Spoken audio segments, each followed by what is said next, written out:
जय श्री राधे। जागरण 9 अगस्त 2021। विपक्ष की शिकायत, गति 100 शब्द प्रति मिनट, कुल शब्द 435। प्रारंभ करें। यह हास्यास्पद है कि विपक्ष इस बात की शिकायत राष्ट्रपति से करने की तैयारी कर रहा है कि संसद में हंगामे के बीच विधेयक क्यों पारित हो रहे हैं। क्या विपक्ष को यह नहीं पता कि यही तो है जो संसद में हंगामा कर रहा है। आखिर वह राष्ट्रपति से किसकी शिकायत करेगा।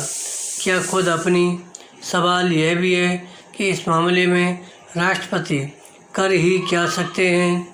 विपक्षी नेता इससे अनजान नहीं हो सकते और नहीं होना चाहिए कि राष्ट्रपति के पास जाने से उन्हें कुछ हासिल होने वाला नहीं। बराम राष्ट्रपति भवन तक उनकी दौड़ संसद के बाहर धरना प्रदर्शन जैसी कवायद के अलावा और कुछ नहीं होगी। बराम विपक्ष को क्षणिक प्रचार के अलावा और कुछ मिलने वाला नहीं है।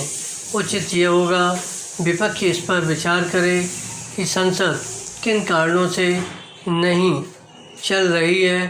यदि वह इस सवाल पर थोड़ा भी विचार करेगा तो उसे अपनी गलती का एहसास अवश्य होगा, क्योंकि यदि संसद नहीं चल रही है तो उसके ही अड़ियल रवैये के कारण बराम उसे यह आभास होना चाहिए कि वह जिस पेगासस जासूसी मामले को तूल दे रहा है वह बहुत ही कमज़ोर बुनियाद पर टिका है। बराम पिछले दिनों सुप्रीम कोर्ट में इसकी पुष्टि तब हुई जब याचिकाकर्ता न्यायाधीशों के इस सवाल का जवाब नहीं दे सके कि आखिर इस मामले के प्रमाण कहाँ हैं। बराम पैरा समझना कठिन है कि विपक्ष यह क्यों नहीं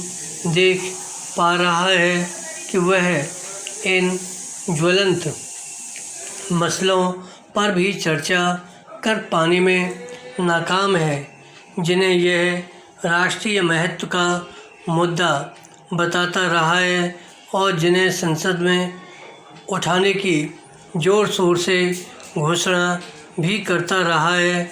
बराम इससे इनकार नहीं कि पेट्रोलियम पदार्थों के मूल्यों में वृद्धि, किसान संगठनों के आंदोलन और कोरोना से उपजी स्थिति पर संसद में चर्चा होनी चाहिए। लेकिन यदि ऐसा नहीं हो पा रहा है तो इसके लिए विपक्ष ही जिम्मेदार है। बराम विपक्ष की इस आपत्ति का तो कोई मूल्य महत्व ही नहीं कि हंगामे के बीच विधेयक क्यों पारित हो रहे हैं। क्या वह यह चाहता है कि उसकी इस तरह सरकार भी अपने दायित्वों को भूल जाए। संसद चल रही हो तो ज़रूरी विधेयक पेश और पारित कराना सरकार की जिम्मेदारी है। इस जिम्मेदारी की अनदेखी करने का मतलब है देश के लिए आवश्यक कामों को रोक देना।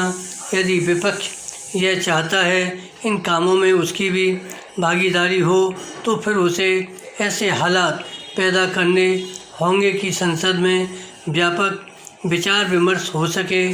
क्या यह अजीब नहीं कि वह ऐसे हालात भी नहीं पैदा होने दे रहा है जो विधेयकों के पारित होने पर आपत्ति भी जता रहा है। धन्यवाद।